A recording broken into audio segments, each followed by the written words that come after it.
safety. No.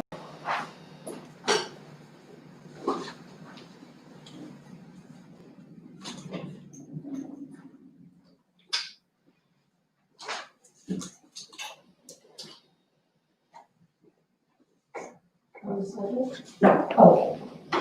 3 minutes. This? Yeah, very cute.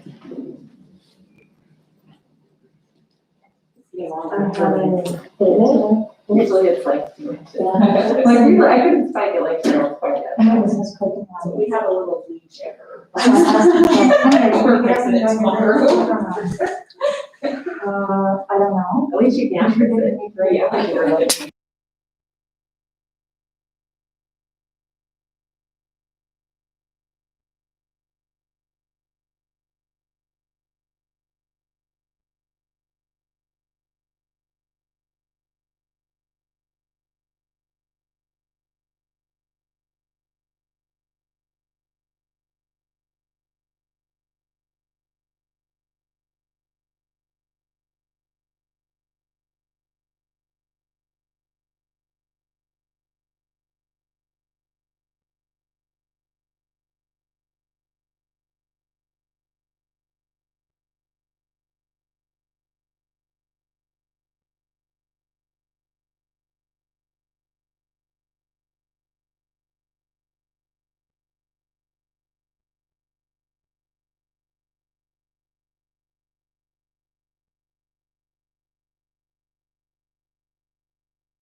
Okay, I would like to start and thank Trustee McConkey and Acting Superintendent Beck and Cheryl for reopening negotiations to discuss the additional funds.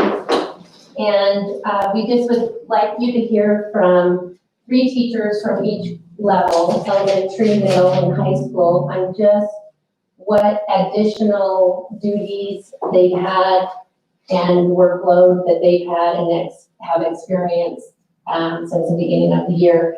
So we'd like to start with Raquel Kohler at the elementary level. I need to just double check. This is actually a public meeting held in public, so typically we don't open it up to other speakers. And I wasn't aware that you were bringing people to speak. So I just need to make sure that everyone in the negotiation team is okay with that before we proceed forward. Because the district team does have their offer ready, if you would like us to present that to you. Well, sure, you can go ahead. Okay, yeah, the district feels like there's been a set allotment of money. I don't know if there's been discussion between the MEA and the district as far as what that money is or where that's at. Cheryl and Kristen, as well as the administrators, have looked at the budget. They know which money has red flags. There are stipulations on how we have to prove what we would like or how that money is being spent. So our proposal is that we would like to, on the calculation of assuming 1 hour per day extra, so we know that you all work more than your allotted hours. But at 1 hour a day per contract through December 18th, which would be 67 days, at your daily rate of $26.31 an hour, would total $1,762.77. per person for classified and administrators. Certified. Sorry, and administrators. And we would cover Yeah, can you repeat $1,762.77. And that's 67 days at a daily rate of $26.31. So 1 hourly rate, so 1 hour per day, up through December 18th. And then that also includes the benefits. So the total cost to the district of that would be $480,646.03. On top of that, the board also has previously approved a $500 per classified. So that was 175 people. We would also like to give them an additional $500 from that COVID money, which would bring them up to about, so with the 500 that the district already granted, plus an additional 500 of COVID money would mean all the classifieds would be receiving $1,000 total. So that would bring the district's total $105,000 for the classified and that $480,000 from the certified, up to $585,646 from the district. And then if you want to know where the other money has been spent, we can talk about that. What other things as far as the technology and the QNO equipment and the PPE equipment and those other costs that we need to get covered from the COVID money. That's what the other money has been allotted for. But we feel like this is fair. We feel like it allows us to pay our bills that we have incurred during COVID, as well as try and repay the teachers for the extra stress and duties that we know that they have incurred during this time. We also want to recognize that because of the 4-day work week, the teachers have 5 paid holidays this year and are actually contracted, getting paid the same amount, but working 30 hours less than they were contracted for last year at the same rate. Does that make sense? So 40. So we feel like we want to recognize the staff and we hope that this money, we have to account for it through the government, and we felt like it was a good way to show that all of our staff, our certified and classified, have gone above and beyond during COVID through the stresses and the emotions, and that is our offer. What was the total amount that the district $585,646. Is that with certified and classified? That's certified and classified together. And you received 1.28, right, million. So can you explain to us where the other funds went? Yeah, if you want to go over those. Okay, we spent $747,657 on Chromebooks. You can say that on the map.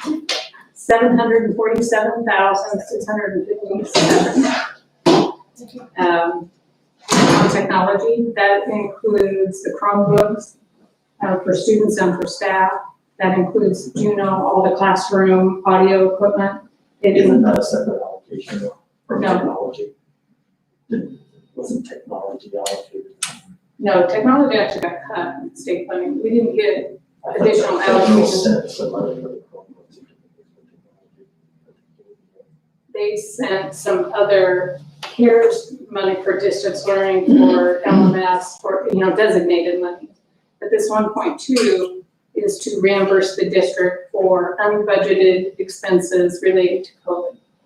And that our technology expenditures were definitely not budgeted. And we just to add on that, we're currently leasing that technology because we didn't have money to pay for it. So if it doesn't get paid for now, that cost is going to carry over for however many years it's leased for. That will come out of the general fund, or we're going to have to come up with somewhere to pay for it if it doesn't get paid for 5 years. for 5 years. So, and that includes the document cameras, the hotspots, the audio enhancements, K-9 staff computers of $747,657. We've spent a little bit over $18,000 on PPE to date, but we know we're going to spend more. That is low because we applied for and received a great deal for free. And we've been really good about that. And then approximately another $36,000 in additional nursing, thermometers, things that way. teletherapy software to make it so that we can provide these services remotely.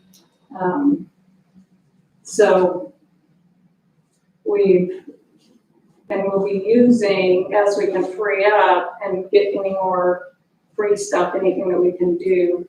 So we've spent a little over 801,000, 801,657. We have that some outstanding stuff. So out of the 1.28, that frees up 481. We're proposing 585. So we'll be using what we can out of some of the distance learning to help supplement that. But that's a different allocation of money. And we would like that to be paid out in the November paycheck, so the end of November. Number one, so the staff can have it for holidays, but also number two, for the documenting, we have to have all the paperwork and documentation of the funding processed through and spent before that December deadline. So that allows us to meet our requirements for paperwork on our end as well. Can you tell me what percentage, that 500, what percentage of the total is that you're spending on staff and classified? What percentage of the? Yeah, of the 1.28 million, what was the total, what's the percentage you're spending on Okay. salary or, the pay? Roughly 49%. And usually you spend 80% on salaries, is that correct, out of your budget? That's correct, out of general. But you have to understand that money was meant to reimburse the district, and it was dictated through the federal government to reimburse districts for monies that they didn't budget and plan for COVID-related expenses. If we were to give that out all to salaries and benefits, then the district, we're gonna have to cut somewhere else to pay for the technology that was required for us to be able to provide remote learning or online learning. That money's already spent, so if we were to give the 1.2 back, we'd end up having to lay off because there's not enough additional monies to cut that. So will you purchase the Juno before you receive this money though? On a week. We leased it, Oh, So we didn't have the means. we leased it, right? so now it's purchased. No, not until that's what we're discussing, that's what we're saying. So you haven't actually spent the money yet? We need to pay the leases, we pay off the leases, yes, You would pay the leases off. yes. Okay, do you mind listening to the 3 teachers we No, have? that's fine. Okay.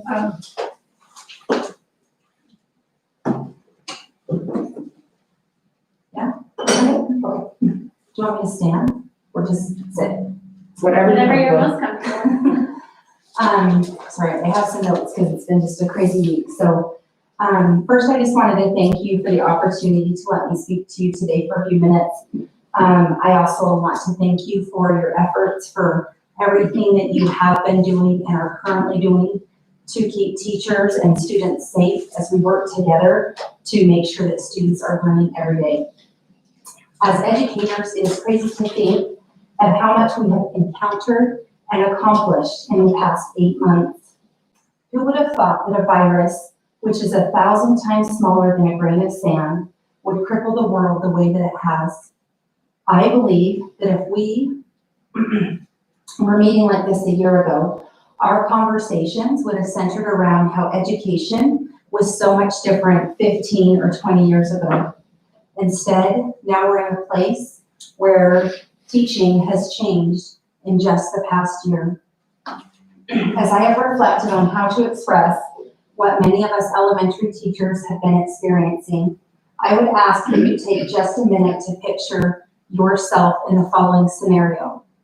I want you to picture yourself as a construction worker, and not just any construction worker. I want you to picture yourself as a plumber and pipe fitter. As a skilled tradesman, you have been asked to show up to work on Monday morning to help run the pipe for the building of the Empire State Building. As impressive as this work is, you are confident in your abilities because you have mastered your craft and you know that you have all of the tools that you need in your tool belt to help you accomplish what is being asked of you. However, when Tuesday comes, you are told that you are not needed as a plumber. You are now needed as an electrician. This means that you must find a way to take your experiences and the plumbing tools that are in your tool belt and transform them into finding creative ways to run wire instead of pipe so that you can accomplish the task that is before you. Keep in mind that while you do this, you must keep yourself and others safe. On Wednesday, when you show up to the same job site, you are now told that your job is to run all of the HVAC throughout the building. So now, instead of being a plumber or an electrician, your job is to do all of the heating and cooling. It does not matter what you have done in the past or all of the overtime that you have put in, because you are needed. So you need to switch gears again. When you finally make it to Thursday and you are at your wit's end and exhausted from juggling so many different jobs, you are told that this time you will not only take a pay cut, but that you are now going to do the work of a carpenter. At this point, it does not matter what your concerns are as a plumber, because the community is in an uproar. They not only wanted this skyscraper to be better than anything that has ever been built before, but they also wanted the job completed a month ago.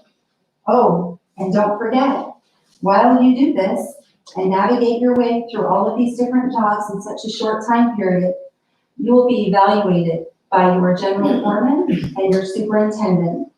Regardless of the fact that you are scrambling to figure out how to do all of these different jobs and complete them efficiently, effectively, and safely. With all that being said, it is an impressive thing that we have so many good-hearted teachers who are not only willing to sacrifice their time and turn on a dime, but who are also willing to put forth the effort to build what I like to call the Empire State Building, the first of its kind. A building that I might add, which took more than a year and 7 million man-hours to complete. Let us not forget that teachers are also putting their health and the health of their families at risk while doing so. Did we as teachers know that we would be exposed to germs before we decided to become teachers? Of course we did. But did we know that we would be required to teach the way that we are in the middle of a pandemic? Of course not. And if we did, most of us most likely would have opted for a different career path. I cannot speak for everyone, but I can share with you that I personally have been extremely overwhelmed these past few months. The expectations and the requirements to do this job and to do it well are becoming increasingly unobtainable. I worry that after this year, we will lose quality teachers. Somehow, in this world that we're all living in, teachers went from being heroes in April and May to being lazy in August, and then told that they didn't care or told that they needed to leave their profession in September and October. I am not only baffled, but I am extremely disappointed to hear such harsh remarks from our world. Teachers have not changed. We have always been the ones to care, the ones to carry the workload, and the ones to put a smile on our face as we greet our students at our classroom doors every day, despite whatever trials or tribulations we may be facing in our own personal lives. As a mother to 4 students in this district, I pray that we will keep our teachers. I was drawn to this community specifically because of its educators. Middleton was the district that was talked about when I was completing my undergraduate work at NNU 11 years ago.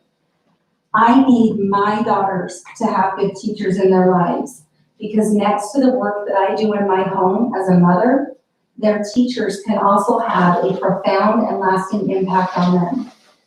I also want you to know that I believe that we are a team in this room. I believe in working together. I believe in supporting one another and helping one another. I also have hope for the future, and I believe that things will get better. I hope that one day we will be able to look back and we will be able to say, wow, look at that impressive skyscraper that MSD built in such a short amount of time. I also sincerely hope that you will do the right thing and find a way to use the COVID-related monies that you have received from the state to show teachers in this district that you care about them, that you appreciate their efforts, that you recognize all of the different jobs that they have been doing. And not just teachers, but our educational assistants as well. They deserve so much more than what they are given. Thank you for your time. And Susan from the middle school.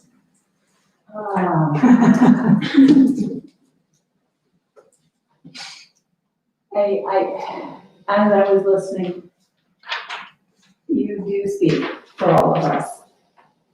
I'm still processing and so appreciate the words that you put forth. I was asked at the last minute, and so I have not prepared anything. Most people know it's my car at the middle school that's there. It's the last one there. I have a huge amount of passion for the programs that I have and the students that I have, and unfortunately the programs that have also been cut. We're finding a way through alternate means of being able to work with partners outside of this community, the DoD, and bringing some of those things back to our students. It's something that I know our students who were thriving last year with our after-school programs that we did have and the additional time that our teachers were able to take with our students because we were not under this incredible amount of pressure to do our go-to meeting and to upload the information and to grade this information and to take care of the student and find this other student who hasn't shown up to our go-to meetings and talk to the EL coordinator and talk to the student and then talk to the parent and find out what is going on at home.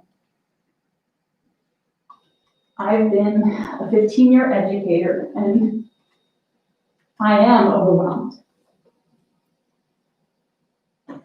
I don't have enough hours in the day to get it all in and take care of my health. Most of you know I had COVID. I had it, and you would not ever want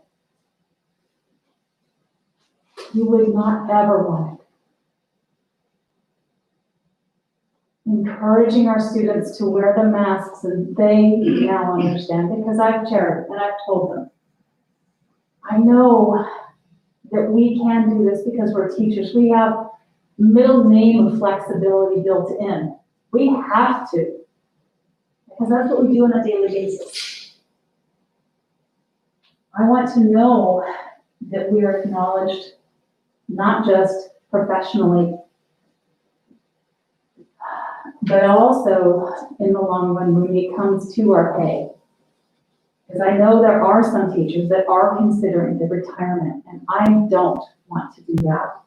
I don't want to leave. I want to stay here. I want to give back. I love this community and I love my students. This is where I belong. I am thriving in this, but I don't know how much longer we can all thrive under this kind of pressure. I appreciate your time, and seeing you in our classrooms has truly been lovely. It really has, getting to know more of our board and my superintendent. So thank you. We will succeed. We will get there. Life will come back to our new normal. To be appreciated, though, while we're doing that is something that we're here for. To stand up for that. Thank you. Thank you, Susan. And Robert from the high school. I think I took a different approach. I definitely don't have a speech. I did go around and ask teachers, just to have consensus of where we were and where I was, so it wasn't just my voice in this. Just to know that there was the same consensus around. I went to different departments and just kind of got an idea of what everybody was doing. I know what I'm doing, and it's overwhelming, but I'm one of those teachers that always put, I can be up there every Saturday working or every Sunday. That's just something I've always done. But as I started going around and started finding out that how much more time I've been putting in and how much more time other teachers have been putting in, I asked them to just kind of write down some stuff. If you guys okay that I share that, I do appreciate you guys listening and spending your time, because it really, I think you guys do understand. I think everybody understands as a group that this has been a lot, but I think the high school, we're in a kind of a little bit different types of situations. Some of us have been asked to do some online classes, some of us have been asked to do a lot of go-to meetings and things like that. I know I'm teaching 2 online classes and I'm teaching 5 other classes. So I basically have 7 classes and 1 class going at the same time. Okay, to make this work. And I was okay with that, but it has doubled up time with videos and trying to get go-to meetings going and trying to get various platforms, which in some cases, just recently, I've got a platform that has helped some of the online teachers at the high school. So I do appreciate that. That has really been, that saved me an hour of work this last weekend. But let me just read something from one of our departments. It says the general consensus in this department spends about double the time creating and preparing lessons for the students. Between Google Classroom, GoToMeetings, and various other platforms that we're using to educate our students. I personally don't know how much time for personal matters. My wife, who now is working from home, has discussed it with me because I spend so much time on my computer. I'm also a mentor to one other teacher, a new teacher in the school, and I don't feel like we give that teacher enough time that she needs. I will share the same experience. I'm mentoring two right now. One of them I am spending a lot of time with because her and I teach the same subjects. The other one I'm not able to get down as much as I used to have conversations and make sure they're okay and how things are doing. Another one, so you can see there's just some correlation, and that's what I'm trying to relate here. Another person in the department tackles additional work because they're consumed by a workload involved with additional passive teaching online sections. Online sections require additional time at home to grade and post videos to further explain concepts that students are missing during face-to-face instruction. Additionally, this teacher has a child at home and they're doing teaching at home as well to that student. If there wasn't enough time, the teacher was asked to teach another class as they were taught before because the class sizes are too large. This person's also been asked to put the after-school program together as well.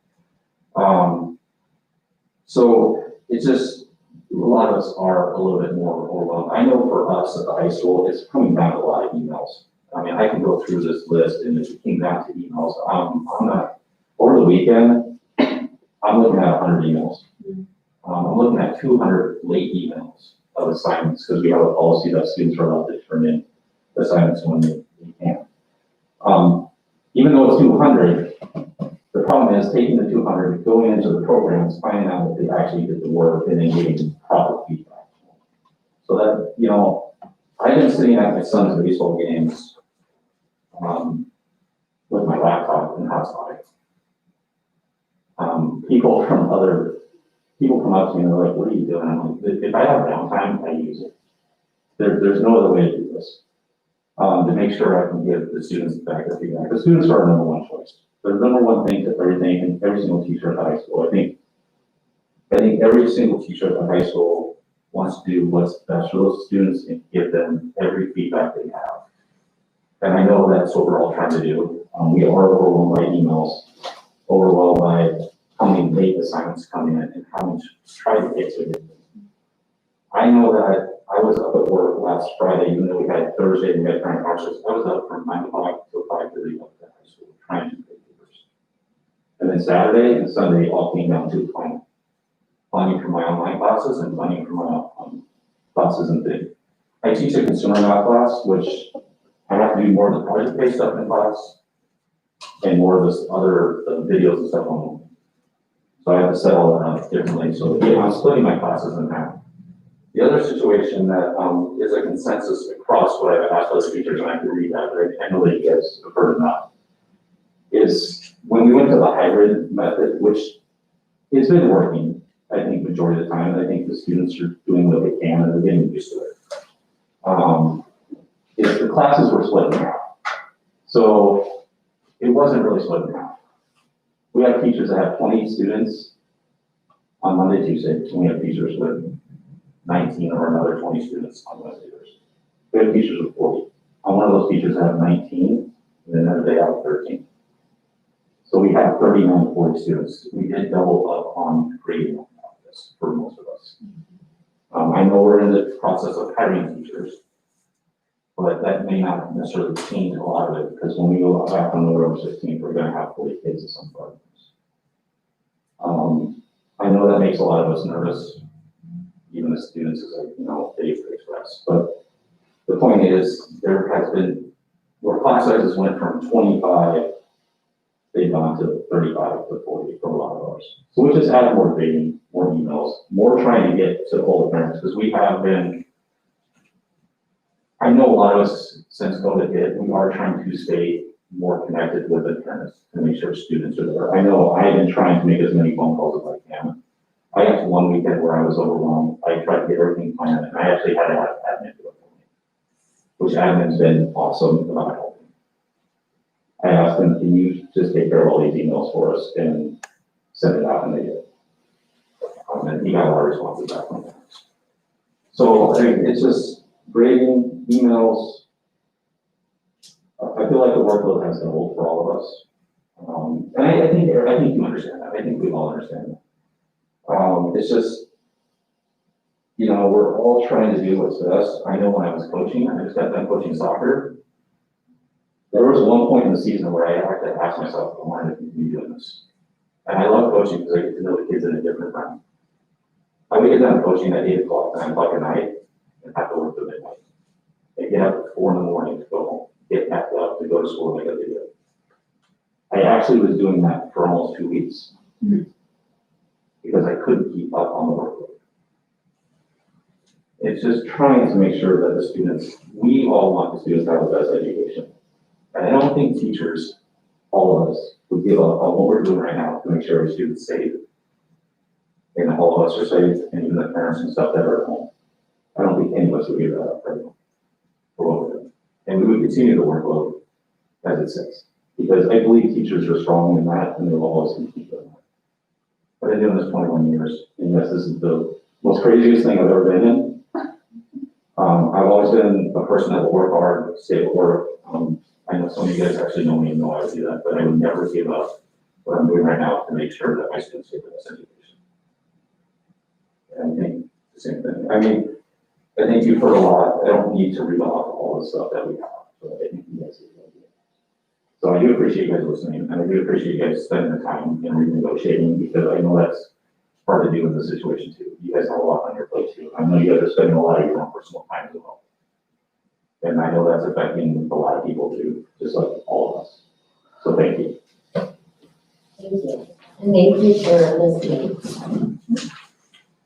Do you guys want to kind of talk this, or do you want, So, Yeah. do you want us to leave, or do you guys want to go into one of the rooms, or what? We'll go to our room.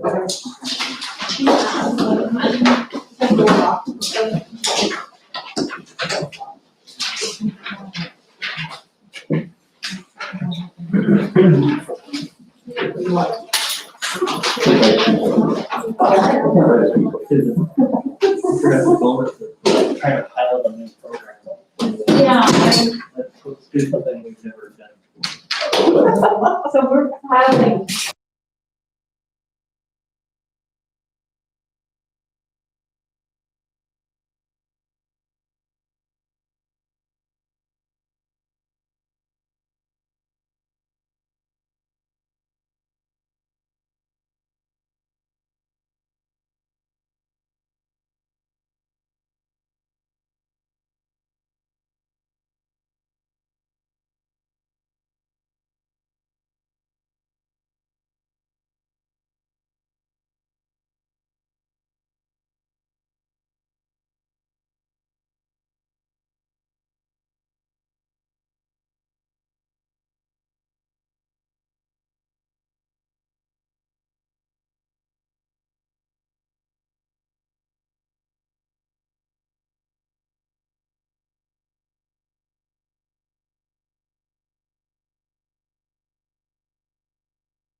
Okay, so we also do not bargain for classified, but we always advocate for them because they do so much in the role of education for our district.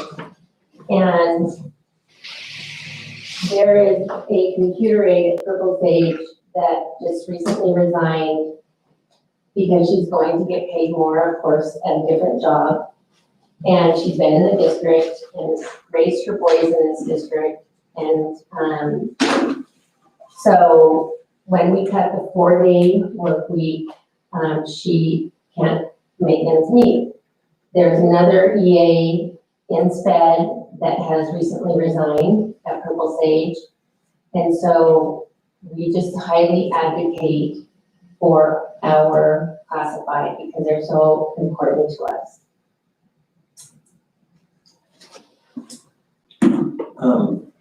As certified teachers work in this settlement, as far as but we would strongly encourage to see if there's any funding that we could put in for certified and admin.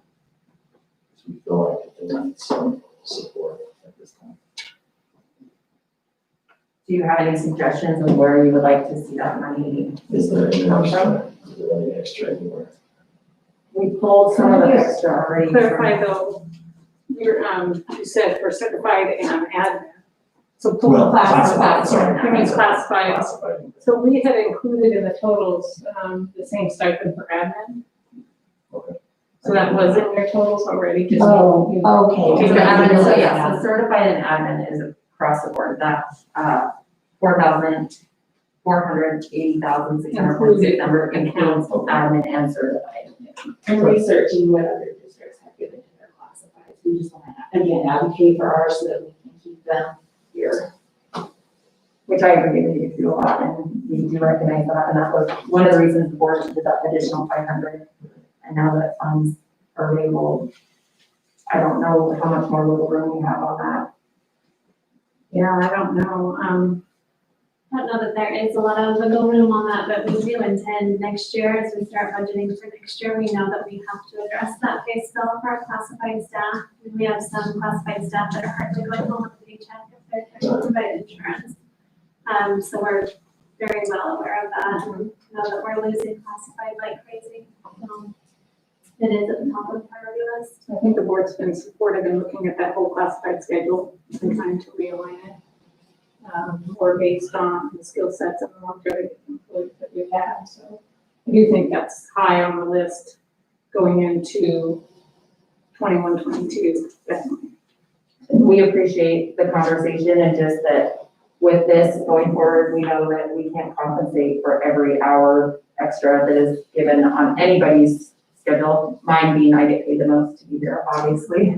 But just really truly, we do appreciate that. And we understand that it is crazy, that everyone has been turned upside down and shaken by their ankles a few different times, and it's not over. We don't know what the end looks like or where it's getting there, but I think we're trying to move forward, and if we have to go backward, we will, but we don't want to do it financially. We work really hard to work with our community, to get our levies passed. We want to try and keep everyone whole, and if this is a good time that we can say thank you and try and put that forth, so we are grateful that you guys are accepting of that, and as we continue to work forward, and this will allow us to pay off some of those debts so that when we go into next year, we're starting with a clean slate and we don't have to backtrack and try and make up lost ground from this year. So it puts us in a much better position financially as well going forward, looking long term, so we can address some of those issues of trying to make people whole and trying to get people where they need to be on the fee scale. So we appreciate you guys and all you do and your willingness to negotiate.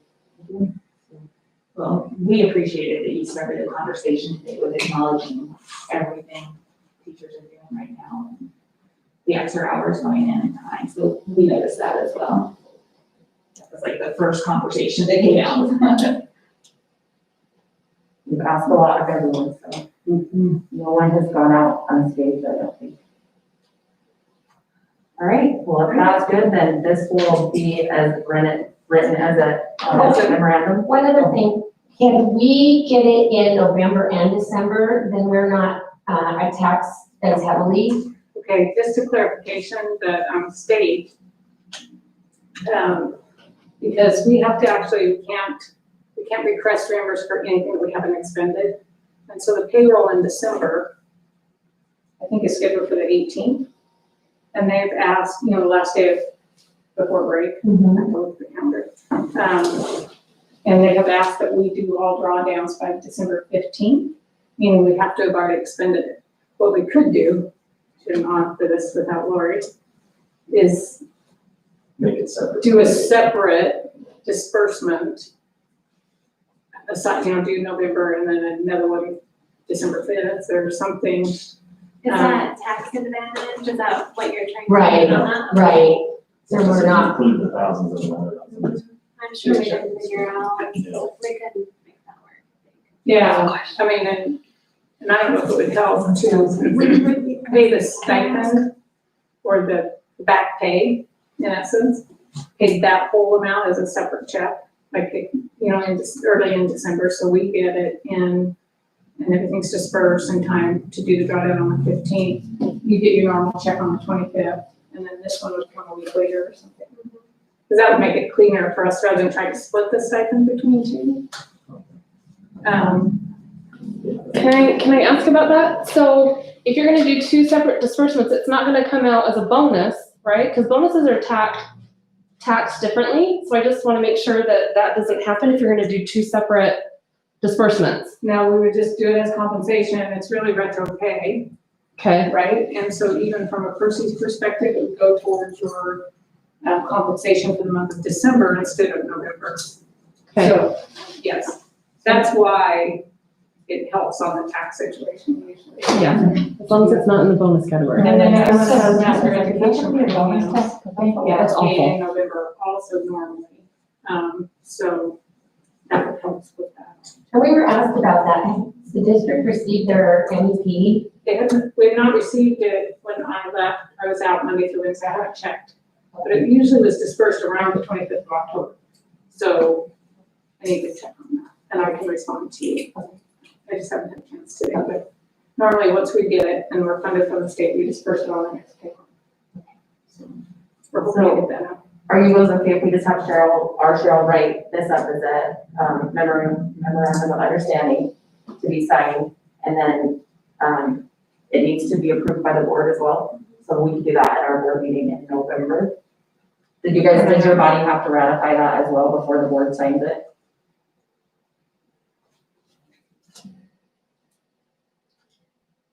I don't know. You can let us know. Yeah. Let us know. Yeah.